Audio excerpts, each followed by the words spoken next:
I'm talking about genuineness tonight, and this is the last of the Individuation series, the acronym for which is standing, STANDING. So G is genuineness. So what do I think when I think of genuineness? Genuineness is something which is real, not something which is fake or something which is mass produced. And intrinsically, we are all genuine, we're all real.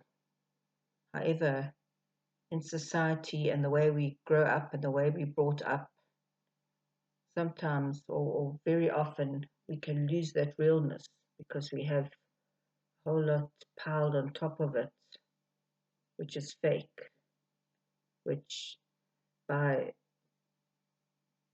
sheer survival in the world, we become less genuine. So how do you restore your genuine luster, if you would like to say it that way? And who are you really, and what makes you unique? And does it even matter to you that you're unique? Because in this day and age, things are pretty shallow because we don't really connect on a deeper level with people, and people are afraid to connect on a deeper level. We connecting through a computer interface, which sometimes is very convenient, but other times seems sad that we can't connect face to face, although you only have a number of hours in a day and you can only speak to one person at a time. So in some ways it's good, in some ways it's not so good. But if you want to be genuine, what do we need to look at if you want to be real? Well, I've already spoken about it in my previous videos, which was I talked about self-awareness and Johari's window and opening that window and letting a bit more of yourself show to the right people, of course. So you've got to be discerning, which is another thing. And then there's the timeline. Are your unique life experiences and what shaped you, and how can you use those, make the most of them going forward? And then what are your aspirations that you want to accomplish in going forward? Okay, so then over and above that, we each have a different, unique human nature, and I talked about the ocean traits, which is openness to experience, conscientiousness, extroversion, introversion, um, uh, agreeableness, and neuroticism. Okay, so uh, which of those really assist you in being a genuine person, and which of them, uh, looking at that, did that help with figuring out your traits and how you can make the most of them and where you need to improve? And after the human nature, we talked about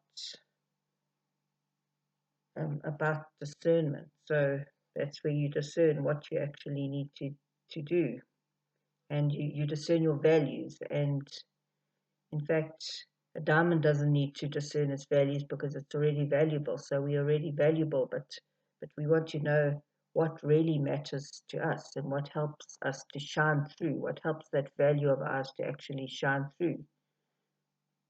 What's the best use of it? What are our skills? What do we excel at? And that's got to do with your values and what you really genuinely like to do. And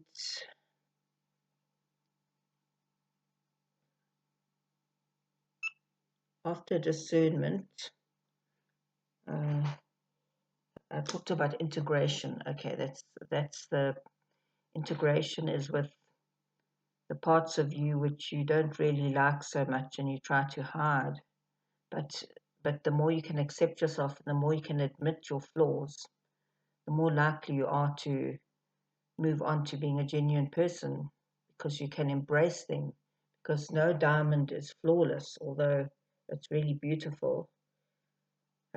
But part of its beauty is that it's not entirely perfect. There are flaws in precious stones, and we still pay a lot for them, flaws and all. In fact, in some ways, they can become even more valuable and unique with those flaws. And then when I was talking about nurture, I was talking about looking after yourself and balancing the areas of your life. And uh, and if you looked at that and you improving the areas of your life, then you have many facets. Like a diamond is not just multifaceted. There are many sides to it, and there are many different angles that you can see it glowing in if you put it in certain different lights. And that's the genuineness shining through in all areas, not just one area which covers a whole lot of other areas. So um, when I'm talking about being genuine, um, okay, this I have to really think about this because you know when you have been in a position where you have had to forego your genuine personality and you still try to figure out again what do you really shine at and really think, you know, I'm intrinsically valuable, but what makes me unique? Why would people look at me rather than someone else? Now, I'm thinking of this definitely in terms of the business that I'm doing because I'm a proofreader, I'm a copy editor, um, and that's actually more my comfort zone than talking here. But this is all of it encompasses everything I do. So I've decided that I'd rather focus on that because for me it feels more genuine than to have to try and be like a public speaker, motivational speaker, etc. Because that's not what I'm not. I mean, that's not what I am. Although I like to get a message across, and anyone who's genuine enough can get their message across to the right people who relate to them in a forum like a video, in a medium like a video, okay, or even on stage if that's the area, like when I did the time management courses, I was a very shy person, but I actually trained in the corporates, and I had never really worked in a corporate before. I worked for a government department, but I trained in the corporates because I had one topic which I focused in on, and I wrote a book on it, and I wrote a course on it, and I would say I was a subject matter expert, and that's what my angle. That was my angle, and that was my facet. Um, so, what is it for you? What is genuine? What is genuinely you, and what do you feel that you can excel at, and what is your, if I'm talking business, what is your unique selling point? Um, I actually lately realized that because I've been in the medical field, I used to be a medical technologist, which also is quite an introverted job because you sit and work in a laboratory all day. You look under microscopes, you study bacteria, you study viruses. Um, and because I did that, I could actually do proofreading for the health sciences faculty, which, because I understand, I've actually got a medical diploma in medical technology, although I haven't been in the field for a while. Um, actually for many years I haven't been in the field because I've been in this for about 20 years, but still, because I have that basic knowledge, it gives me the edge. So every experience in your life, even if you don't carry on with it, can give you the edge and add to your to the facets of who you are. And when you are that diamond, yes, you do need to call yourself a diamond because really, if you think of yourself in that way and you genuinely think of yourself as a precious stone, um, uh, something really uh, made me think when I did the Artist's Way course by Julia Cameron, and in her book and in her course, she says that we should repeat a quote that she gave us, and it said, "Treating myself like a precious object will make me strong. Treating myself like a precious object will make me strong." Now, when I first heard that, I thought it was really weird. I thought, now why do I treat myself like an object? But then I realized that actually people treat their precious stones and their diamonds better than they treat themselves. A lot of people do, or they have a higher regard for those because they're worth a lot of money, and some of us don't really see the value in ourselves as much as the cost of a diamond. But if we do that, we'll solve a lot of problems for ourselves because we will be grounded in our own reality.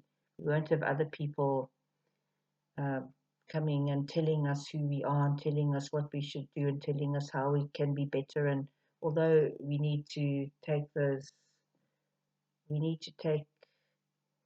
um, the constructive criticism, yes, constructive criticism, and apply it where it needs to be applied. But again, discernment comes in because we need to think, well,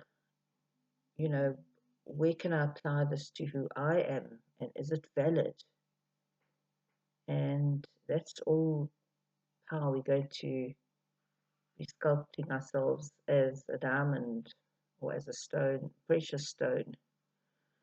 Okay, now we're not going to be perfect in all facets, but again, as I've said, that's what makes us unique. So, genuineness. That's really something to think about. Who are you?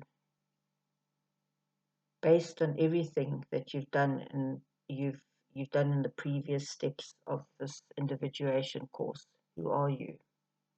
You need to look into that a bit deeper. What have you learned? What life experiences are unique to you? Okay, so this is just the start of individuation because genuineness is where you also look at not only your good points, but looking at the points which are not so pretty, which is what I talked about in integration. Integrate everything and accept it. And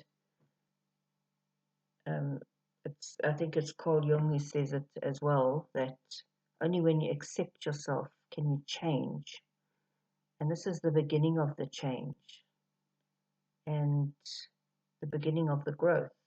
And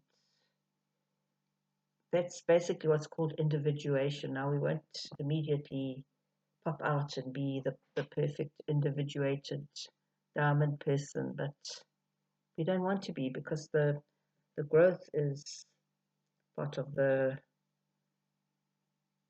it's part of the process, and it's really something that we should look forward to and find meaningful. And I was going to say enjoy, but it's not always enjoyable to be growing and becoming a different person. I mean, you just want to be yourself, and when you think, oh, but this part of me needs changing and that part of me needs changing, um, you know, yeah. So is that really genuine if you just changing, if you have to be changing yourself all the time? That's the question. Are you genuine, just staying as you are and never changing? No, I don't think so, because you live in this world and the world molds you, and it should mold you into something better, not into something worse. If you're resilient, that's another point, resilience. So if you're going to be molded into a, I know we all have an intrinsic value, but something that shines out as valuable, can offer value, and that that can offer value to other people and value in the world, then you need to think about that and think about how you can uniquely be sculpted, and that is being genuine, because you are deciding for yourself based on all your experience to date and where you want to go and your aspirations and your uniqueness. Now, with um, AI and electronic communication, it's very easy to get sucked in and just think like a machine, think like a robot, and that is the danger. So thus individuation is very important, as I've said before, also to guard against manipulation and uh, and to actually be grounded in your reality. It's funny, the other day I was actually updating my CV, and and then I thought, when I was thinking about my interests. Of course, I like nature and I like travel and I like photography. But then I was thinking about movies and books. And I was thinking now I'm more into documentaries and nonfiction because I'm actually afraid to go too much into the fantasy world because I can get lost there. And we've got to be grounded in reality, although, we need to sometimes enjoy movies and things, but know that they are fictional and not become, should I say, enmeshed with the movie so that we don't know where reality begins and fiction ends. Because some of us are prone to magical thinking, and that is when we stop being ourselves and go into some fantastical world. Um, some of us are more prone to that than others because I know for certain that I'm very much prone to that. That's why I'm grounding myself in reality these days because I really need to. And this is what the individuation course is about. Okay, my thoughts on individuation, but there's much more to it, and it's something that I've just introduced in these videos, and I can coach on, and I can do a workshop on. And each time I do that, I help myself as well because I realize that I'm also as much a learner in this process as everyone else is. But I really have done a lot of in-depth study out of necessity in these areas. And I look forward to chatting further, and I'll be back with some more videos. The next course I'm considering doing is an EQ course, but it's going to be probably a shorter course than my original Rainbow of Resilience. It's going to be 5 sections. So I'll do that in a couple of weeks or maybe a couple of days whenever I'm available to do that, and look forward to chatting to you about that. Thanks for watching. Bye-bye.